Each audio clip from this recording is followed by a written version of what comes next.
Hi, boys and girls.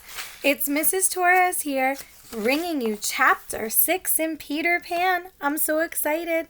It's called Island Come True. Let's see what happens. As though it were a living, breathing thing, Neverland seemed to sense that Peter was almost home. Like a puppy, it strained and wiggled to meet him at the door. Whenever Peter went away, the island slowed. The fairies slept late. The wild animals nursed their babies. The pirates and the lost boys and the Indians stopped fighting wars and just called one another names instead. With his return, however, the whole place started to rumble, as if a train were coming. The lost boys set out to find Peter. The pirates started looking for the lost boys. The Indians began looking for the pirates, and the wild animals started looking for the Indians. All of them went around and around the island, but at the same speed, so they never met. Let us take a moment to examine each group as it passes. The first to come our way are the lost boys. The number of lost boys varies. And there's a picture of the island and the lost boys going around and round. You can't really see, they don't show you the kids, but they do show you, if you can see my picture, Captain Hook's pirate ship. Okay, let's continue. The number of lost boys varies. If someone grows up, which is against the rules, he is kicked right out. Right now there are 6. They wear bear skins and carry daggers, and they creep through the bushes like soldiers in single file. Leading the group is Toothless. Toothless has bad luck. The biggest adventure always seems to happen whenever he steps around the corner for a snack. When he returns, he inevitably finds the boys putting on bandages after a brilliant and bloody fight. He could be bitter about it, but Toothless is the sweetest and most humble boy. Next comes Nibs, the best dressed of the lost boys, followed by Slightly, who can carve whistles out of wood and dances to his own tunes. Slightly is also the most arrogant lost boy. He sticks up his nose at everyone, so much that sometimes you can see right up inside of it. Curly is the 4th boy. He is always getting into trouble, and he has grown accustomed to taking the blame, even for things he did not do. Last are the twins. We will not describe them, because no one can ever tell them apart anyways. Instead, let's move on to the pirates, close behind, on the boy's tail. They are a very scary-looking bunch. Leading their ragged group in the handsome Italian pirate Cicco, who carved his name into blood on the back of the warden of the prison from which he had escaped. Behind him is the giant, tattooed Bill Jukes, who once took 6 bullets before dropping the bag of gold pieces he'd been stealing. Next are Crookson and Gentleman Starkey. Starkey is the most polite of the pirates. He always apologizes before stabbing anyone with his sword. Then comes the Irish pirate Smee and Noodler, followed by a few more ruffians. Somewhere in the middle of the dark and dangerous group is James Hook, the most feared pirate of them all.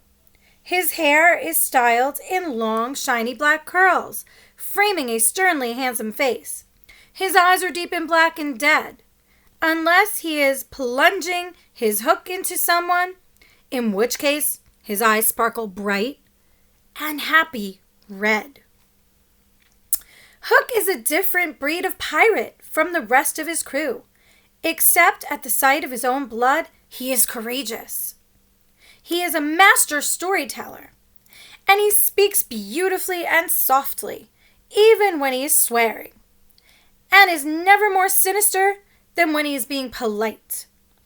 After the pirates come the Indians, creeping quietly like shadows. They carry tomahawks and knives.